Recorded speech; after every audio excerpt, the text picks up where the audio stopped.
मित्रों नमः संस्कृताय। मित्रों, जैसा कि आप सब जानते हैं, हमने अलंकारों की एक नई सीरीज शुरू की है जिसमें सभी अलंकारों को क्रमशः पढ़ रहे हैं। तो उसमें आज क्रम है दृष्टांत अलंकार का। यह दृष्टांत अलंकार, जहां पर दृष्टांत नाम शब्द से ही, इस दृष्टांत नाम से ही आप जान पा रहे होंगे कि यह कुछ विशेष है और आपके लिए आसान होने वाला है। आसान इसलिए होने वाला है क्योंकि बताने वाले हम हैं, तो आपको सब कुछ समझ में आएगा इस अलंकार में। इसके जितने भी प्रकार बताए हैं मम्मट ने, जो जो एग्जाम्पल बताए हैं, वो सभी प्रकारों को, सभी एग्जाम्पल्स को हम जानेंगे। मुख्यतः दो ही प्रकार मम्मट ने बताए हैं, लक्षण, दोनों प्रकारों के उदाहरण इस पाठ में जानेंगे। तो चलिए शुरू करते हैं। बहुत ज्यादा बड़ा पाठ नहीं होगा। यदि आपने उपमा अलंकार के वीडियो को देखा, यदि आप उपमा अलंकार के वीडियो को जानते हैं, उस उपमा अलंकार के विषय को समझते हैं, तो आपके लिए यह विषय आसान होने वाला है। मैं बता दूं तो यहाँ पर आप देखेंगे इसके लक्षण में आप देखेंगे दृष्टांत पुनरेतेषां सर्वेषां प्रतिबिंबनम्। एतेषां सर्वेषां इत्युक्ते केषां सर्वेषां, किन सबका, ये कह रहा इन सबका प्रतिबिंबन होना दृष्टांत कहलाता है। इन सबका प्रतिबिंबन होना दृष्टांत कहलाता है। यह बात तो कह दी, पर यह तो बता दीजिए भाई, किन सबका प्रतिबिंबन होना, उन सब में कौन आते हैं कि जिनका प्रतिबिंबन होना दृष्टांत कहलाता है। तो एतेषां सर्वेषां प्रतिबिंबनम, यह बात कह रहे हैं ना, दृष्टांत है।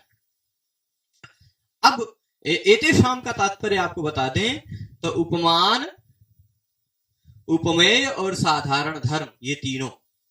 ठीक, उपमान का तात्पर्य होता है, इससे पहले के वीडियोस में भी हमने बताया है, उपमान का तात्पर्य होता है जिससे तुलना की जाती है, जैसे चांद। उपमेय का तात्पर्य होता है कि जिसकी तुलना की जाती है, जैसे मुख। और साधारण धर्म जो ऐसा जो दोनों में, उपमान में भी हो और उपमेय में भी हो, जैसे सुंदरता। तो उपमान का तात्पर्य हो जाएगा चांद, मुख और सुंदरता। ठीक है, ये उपमान, उपमेय और साधारण धर्म के अंतर्गत आ जाएंगे। अब एतेषां सर्वेषां यानी एतेषां त्रयाणाम, इन तीनों का, उपमान, उपमेय और साधारण धर्म, इन तीनों का प्रतिबिंबन होना, बिंब प्रतिबिंब भाव होना दृष्टांत कहलाता है। ठीक है, यानी दृष्टांत वह अलंकार है जिसमें उपमेय वाक्य और उपमान वाक्य, दो वाक्य होंगे। ठीक है, दृष्टांत अलंकार, दृष्टांत क्या होता है? एग्जाम्पल देना, उदाहरण देना।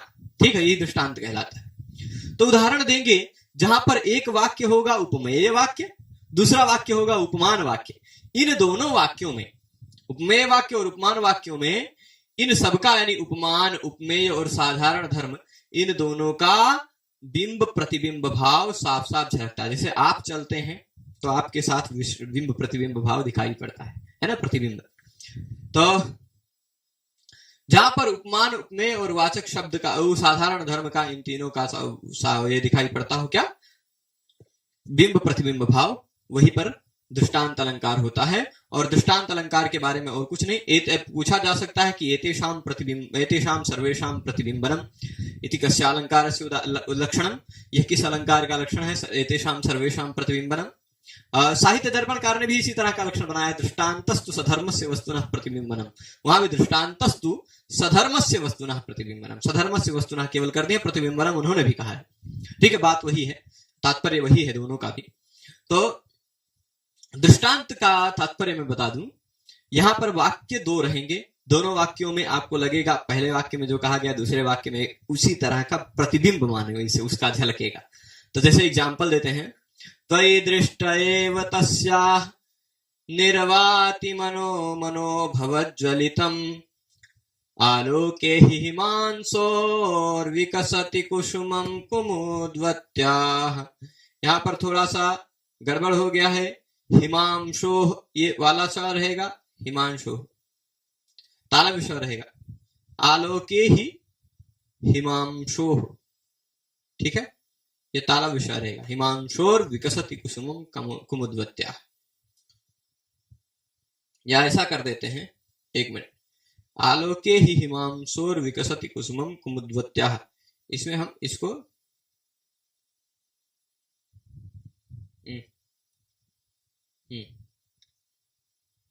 ऐसे मिटा देते हैं और अब ठीक रहेगा। ठीक है, आलोके ही हिमांशोर विकसति कुसुमं कुमुद्वत्याः। ठीक है। हिमांशु, ये इसका तात्पर्य मैं बता देता हूं। कोई एक ये है सहेली, ठीक है, कोई एक सहेली है या कोई एक हाँ मान लीजिए एक नायिका की सहेली है, वो नायिका की व्यथा को नायक को सुना रही। हमारे कवियों को ज्यादातर उदाहरण नायक नायिका के ही मिलते थे। तो नायक नायिका के एग्जाम्पल में आप देखिए जितने भी कवि हैं वो कवि लोग थोड़ा सा कहीं आगे चले जाते हैं, आगे बढ़ जाते हैं। जैसे भी देख लीजिए, इसका एग्जाम्पल को मैं अच्छे से बताता हूं।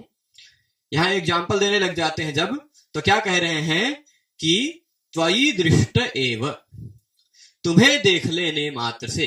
क्या नायिका की सहेली नायक को मनाने आई, नायक कहीं दूर है, नायिका कहीं दूर है, हो सकता है उन दोनों में किसी कारणवश वियोग हो, तो वो क्या कहने आ रही है, अपनी सहेली का संदेश लेकर आई है उसके प्रेमी के पास और कह रही है कि त्वयि दृष्ट एव तस्या। यहां दृष्ट एव में आपको बता दें तो दृष्ट एव में संधि का नियम लगा है लोप शाकल्यस्य। पहले मूलतः क्या है, दृष्टे एव, एचो यवायावह से अय हो जाएगा, दृष्ट अय एव, और फिर लोपा शाकल्य से या का लोप हो जाएगा क्योंकि तुरंत बाद अस्प्रत्याहार का वर्ण है, तो दृष्ट एव हो जाएगा।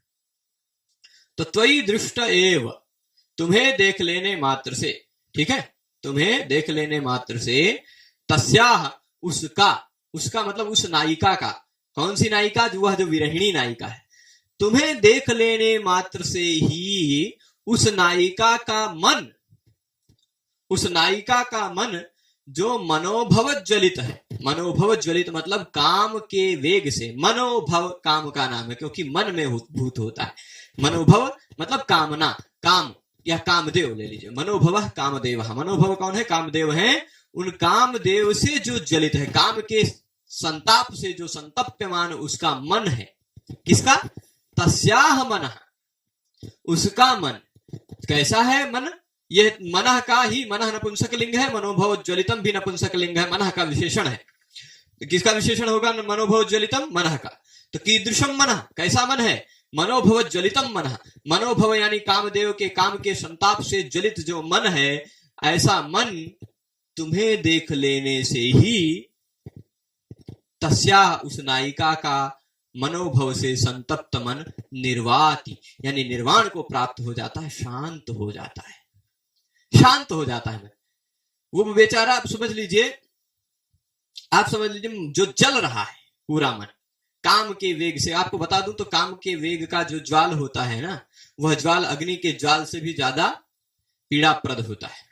वैसे वो बाह्य शरीर को पीड़ा देता है, जो लोगों को दिखता भी है, पर वह काम वेग से संताप जो है वह अंदर पीड़ा देता है और वह दिखता भी नहीं, अनुभूत नहीं होता। चेहरे पे कभी भंगिमाओं के द्वारा अनुभूत हो सकता है, हो जाता है, पर कभी खास लोगों को ही होता है, सबको नहीं होता है, ठीक है।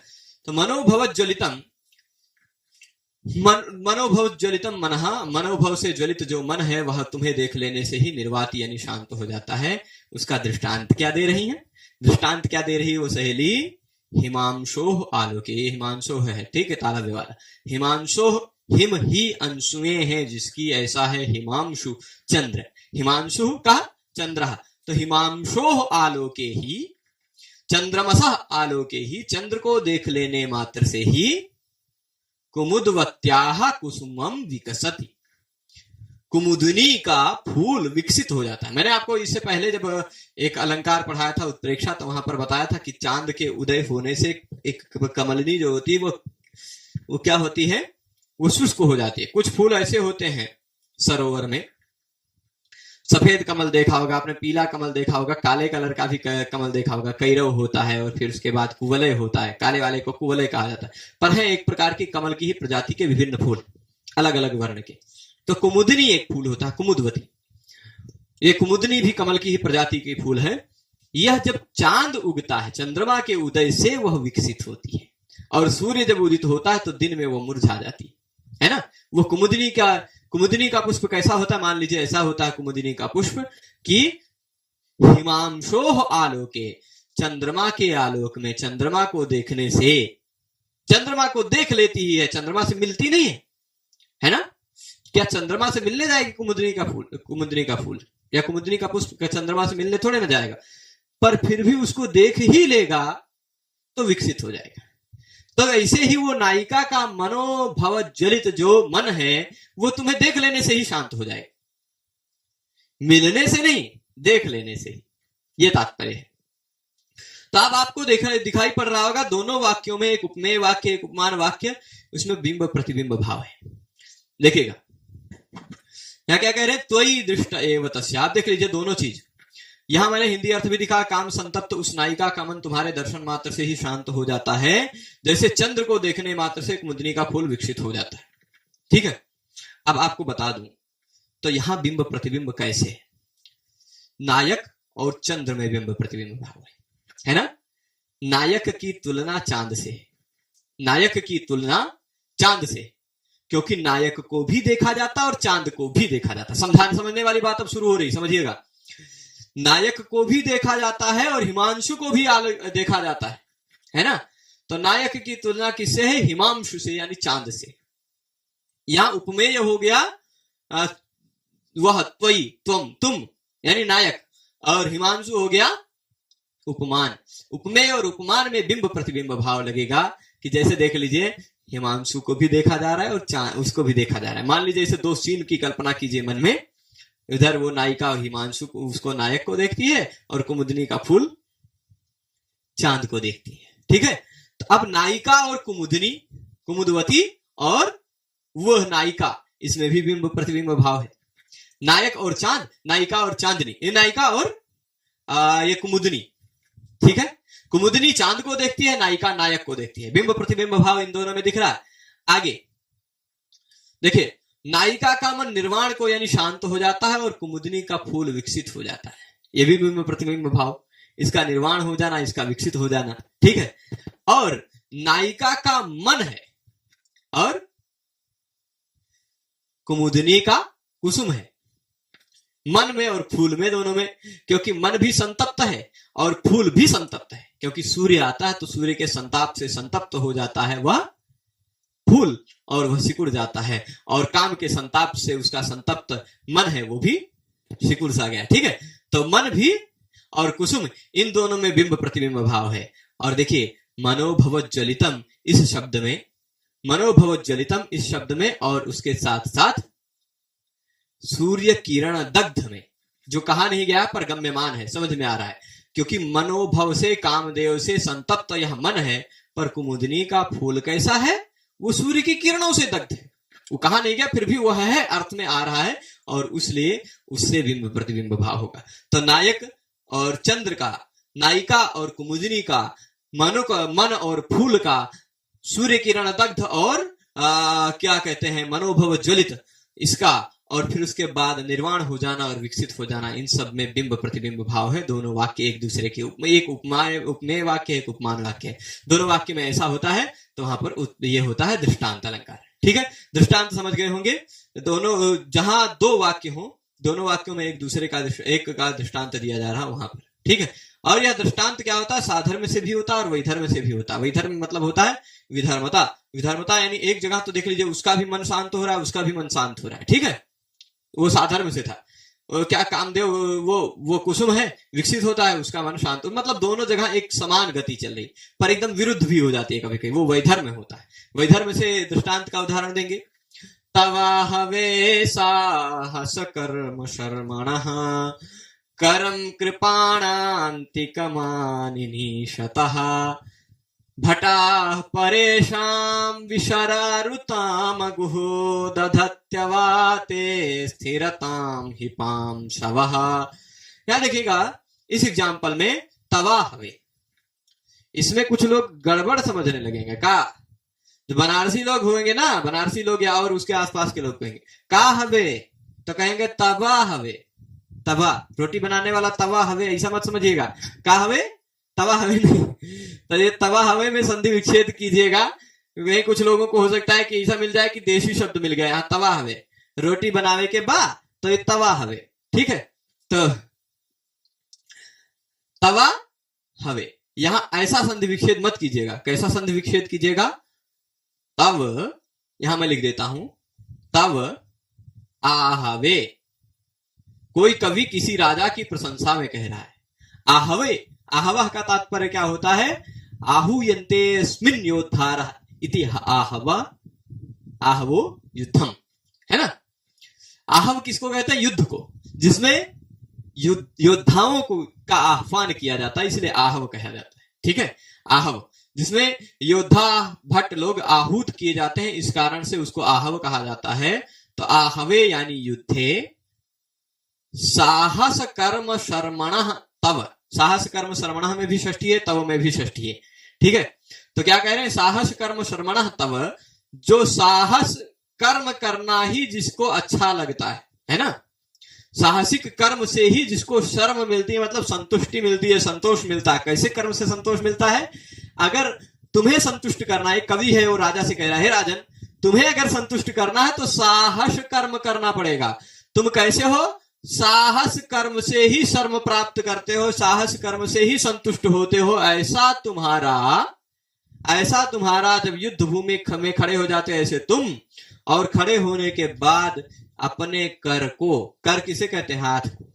खड़े हो, ऐसे देख रहे हो युद्ध भूमि में सब लड़े जा रहे हैं, और अगर कहीं तलवार के पास ऐसे हाथ ले जाने का प्रयास करते हो, तब तुम ना करम कृपाणांतिकम, कृपाण कहते हैं खड्ग को, तलवार को मान लीजिए, कृपाण के अंतिक यानी समीप, कृपाण के अंतिक यानी समीप जैसे ही आप अपने कर को आनिनीशतः, आनिनीशतः में आंग उपसर्ग नी धातु, अणि प्रापणे धातु से फिर सन प्रत्यय लगकर आनिनीशन, आनिनीश धातु बनता है, और उसे क्षत्रि प्रत्यय लगकर फिर षष्ठी एक वचन का रूप है। ये आनिनीशतः तव, आनिनीशतः का तात्पर्य क्या होता है? लाने की इच्छा करते हो। क्या लाने की इच्छा करते हो? हाथ। आनिनीशतः मतलब लाने की इच्छा करने वाले। ठीक, षष्ठी आनिनीशन मतलब लाने की इच्छा करने वाला होता है, और ये होता है आनिनीशतः मतलब लाने की इच्छा करने वाले।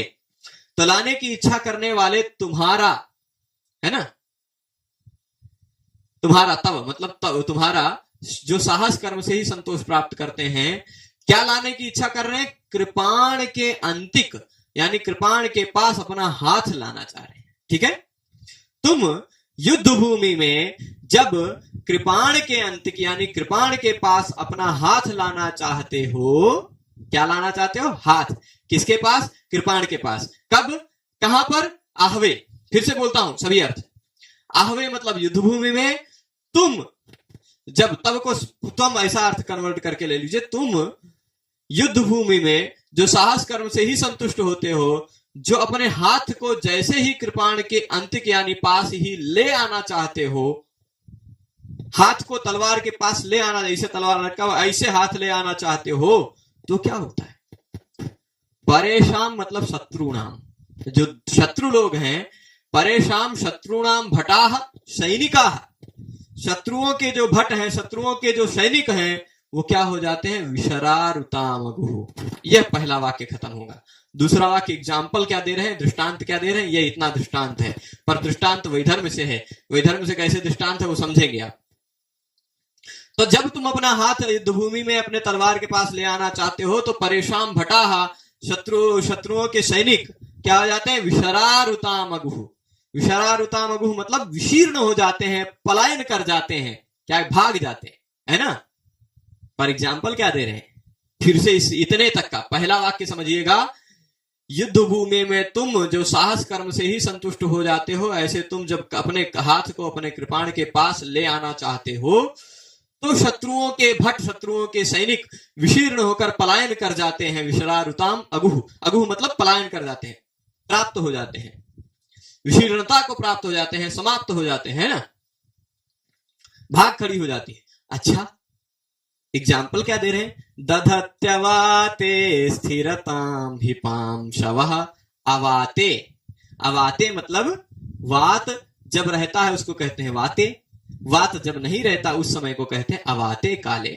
जब वायु नहीं होता है तब, जब वायु नहीं होता है तब पांसवः स्थिरताम ही दधति। अच्छा आप बताइए, आजकल का सीजन जो गर्मियों का सीजन होता है, इस समय अप्रैल के बाद से लगभग जुलाई अगस्त तक, बरसात की शुरुआत होने से पहले तक, जो जून जुलाई तक समय सीजन होता है, उस समय आंधी तूफान खूब आती है, पवन खूब चलते हैं, और उस समय आप देखते हैं रोड पर चलते हैं तो धूल कितना उड़कर आपके ऊपर आता है, ये आप जानते हैं, अनुभूत है ना। क्योंकि पृथ्वी की ऊपरी सतह शुष्क हो जाती है और पृथ्वी की ऊपरी सतह शुष्क होने के बाद उस पर पैरों से चलने के कारण थोड़े थोड़े धूल के कण फूट फूट के अलग अलग हो जाते हैं और वो हवा के कारण उड़ते हैं, है ना। ये थोड़ा सा सिद्धांत है। तो अब इसमें जब धूल उड़ते हैं, कब? जब हवा चलती है तब उड़ते हैं कि बिना हवा के ही उड़ते रहते हैं? अवाते जब हवा नहीं चलती तो पांचवा मतलब धूलि कण स्थिरताम ही दधति, यानी स्थिरता को धारण कर लेते हैं, स्थिर हो जाते हैं। जब हवा नहीं चलती, जब पवन नहीं चलता तो फिर क्या हो जाते हैं? सारे धूलिकण स्थिर हो जाते हैं, है ना। अवाते पांचवः स्थिरताम ही दधति। वायु ना होने पर जो पांसु होते हैं वो स्थिर रहते हैं। अब देखिए दोनों जगह का यहां पर बिंब प्रतिबिंब भाव देख लीजिए। बिंब प्रतिबिंब भाव देखेंगे, एक मिनट। हाँ, इसको मैं आप इसमें इस एग्जांपल में बिंब प्रतिबिंब भाव बता दूं तो एक राजा है ना, और इधर वायु है। राजा है और वायु है। राजा और वायु में जब राजा तलवार के पास हाथ ले जाना चाहता है और वायु चलना चाहता है, ठीक है, दोनों है। और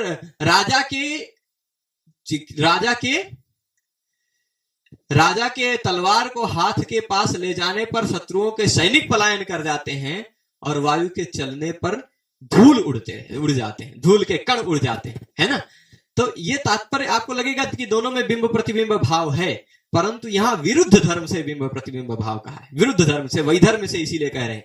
वैधर्म से क्या क्या तात्पर्य देख लीजिए। विरुद्ध धर्म से कैसे, ये भी मैं आपको समझा देता हूं कैसे विरुद्ध धर्म है यहां पर। क्योंकि जब यह राजा तलवार के पास ले जाना चाहता है तो दूसरों के शत्रु लोग भाग जाते हैं, पलायन कर जाते हैं, परंतु जब पवन नहीं चलता तो धूलिकण स्थिर रहते हैं। वो कह रहे हैं, वहां तो कह रहा है कि भाग जाते हैं, पलायन कर जाते हैं, स्थिर ही नहीं रहते, यानी, और यहां क्या कह रहे हैं? स्थिर रहते हैं।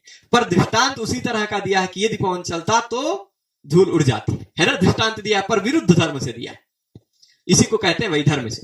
तो दृष्टांत अलंकार के दो प्रकार के दिए गए। दो प्रकार होता है कि दृष्टांत कहां होता है? जहां उपमान और उपमेय इन दोनों वाक्यों में एक दूसरे के प्रतिबिंब प्रतिबिंब भाव झलकता है। बिंब प्रतिबिंब भाव जहां दोनों के प्रति झलकता है वहां पर यह दृष्टांत अलंकार होता है। और दृष्टांत अलंकार दो प्रकार का काव्य प्रकाश में निरूपित है।